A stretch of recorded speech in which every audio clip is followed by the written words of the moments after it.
পানি পান করাবো ব্যাপকভাবে আল্লাহর মাখলুককে। মানুষকেও পান করাবো, পশু পাখিকেও পান করাবো। পশু পাখি পানি পায় না অনেক সময়, আপনি খোঁজ করবেন কোনো পশু পাখি কষ্টে আছে কিনা, একটু পানি দিয়ে আসেন তাকে। আল্লাহর বান্দাদেরকে পানি পান করান। সৌদি আরবে আমি এই আমলটা দেখেছি ব্যাপকভাবে। সেখানে অসংখ্য আল্লাহর বান্দা ওই ফ্রিজ গাড়ি যে আছে ওটা ভর্তি পানি নিয়ে আসে, কার্টুনে কার্টুনে পানি নিয়ে আসে আর বিলাইতেছে, আল্লাহর বান্দাদেরকে বিলাচ্ছে। সৌদির মধ্যে আমলটা অনেক ব্যাপক, কিন্তু বাংলাদেশে এটা নাই।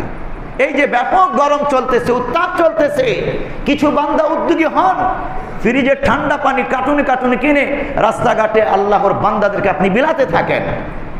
তৃষ্ণা নিবারণ করে ওই বান্দার অন্তর ঠান্ডা হবে, আপনি অন্তর থেকে একটা দোয়া পাবেন, এবং এই দোয়াটার কারণে শুধু আপনি উপকৃত হবেন না, আল্লাহ তাআলা উত্তাপ কমিয়ে দেবে আপনার এই আমলের কারণে। এই জন্য পিয়ারা নবী হাদিসে বলছেন, আইয়ুমা মুসলিমিন সাকা মুসলিমা আলা জামাইন সাকাহুল্লাহু মিনার রাহিকিল মাকতুম। কোন মুসলমান যখন অপর কোন পিপাসার্থ মুসলমানকে, আল্লাহর বান্দাকে পানি পান করায়, আল্লাহ তাআলা তাকে জান্নাতের সুরক্ষিত শারাবান তহুরা পান করাবে। এবং যেই বান্দা, আপনি জেনে রাখবেন, যেই বান্দা শারাবান তহুরা পান করার উপযুক্ত, ওই বান্দার খাতিরে আল্লাহ তাআলা দুনিয়ার এই ভয়ঙ্কর উত্তাপ, শাস্তি, আযাব গজবকেও কমিয়ে দেবে। হাদিসটি রয়েছে সুনানে আবু দাউদ 1682 নম্বর হাদিস।